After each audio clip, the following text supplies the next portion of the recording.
អ្នកទាំងអស់គ្នាលទ្ធផលបាត់ឌុបទៅបញ្ចេញថ្មីនេះឯងអញ្ចឹង get ready ជាមួយនឹងខ្ញុំថ្ងៃនេះខ្ញុំនឹងជូនបងប្អូនស្រីរបស់ខ្ញុំដើម្បីទៅសាកសួរព័ត៌មាននៅតាមសាកលវិទ្យាល័យមួយចំនួនពីព្រោះថាបងប្អូនស្រីរបស់ខ្ញុំទើបតែបញ្ចប់បាត់ឌុបថ្មីនេះឯងហើយគាត់នឹងត្រូវឡើងមកភ្នំពេញដើម្បីបន្តការសិក្សានៅឯសាកលវិទ្យាល័យនៅទីក្រុងភ្នំពេញនិយាយទៅខ្ញុំយល់អារម្មណ៍មួយនឹងនៅពេលដែលយើងចាប់បាត់ឌុបថ្មីយើងដឹងថាតើយើងគួរតែជ្រើសរើសជំនាញមួយណាដែលយើងស្រឡាញ់ដែលយើងគួរតែរៀនហើយនឹងទទួលបានការងារល្អនៅពេលដែលយើងបញ្ចប់ការសិក្សាដូច្នេះខ្ញុំនាំបងប្អូនស្រីរបស់ខ្ញុំដើម្បីសួរព័ត៌មានក៏ដូចជាតេស្តគាត់ថាតើមុខវិជ្ជាណាក៏ដូចជានៅក្នុងជំនាញមួយណាដែលគាត់ស្រឡាញ់ចូលចិត្តក្នុងការរៀនដូចគ្នាដោយសារតែបងប្អូនស្រីរបស់ខ្ញុំពេលរសៀលបានគាត់មកដល់ភ្នំពេញអញ្ចឹងខ្ញុំក៏ទៅកន្លែងការងាររបស់ខ្ញុំដើម្បីខ្ញុំបង្ហើយការងារមួយចំនួន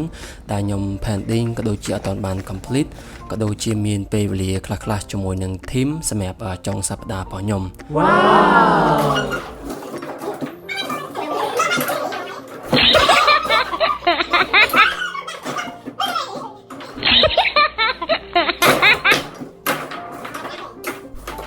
អញ្ចឹងបន្ទាប់មកខ្ញុំក៏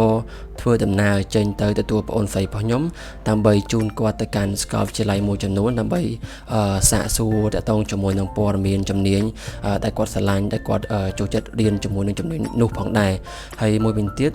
អ្នកទាំងអស់គ្នាខ្ញុំចង់ចែកម្លែកដែរតាក់ទងជាមួយជំនាញដែលយើងរៀននៅសាកលវិទ្យាល័យ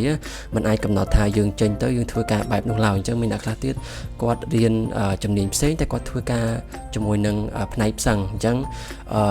នៅពេលដែលយើងរៀនចប់យើងអាចដឹងថាតើអ្វីដែលយើងស្រឡាញ់ការងារបែបដែលយើងស្រឡាញ់ក៏យើងអាចរៀនជាមួយនឹងការងារនោះជាក់ស្ដែងនៅពេលដែលយើងបានចូលធ្វើការអ្នកទាំងអស់គ្នាអញ្ចឹងវីដេអូនេះអត់មានអីច្រើនទេគ្រាន់តែខ្ញុំចង់ចែករំលែកតាក់ទងជាមួយនឹង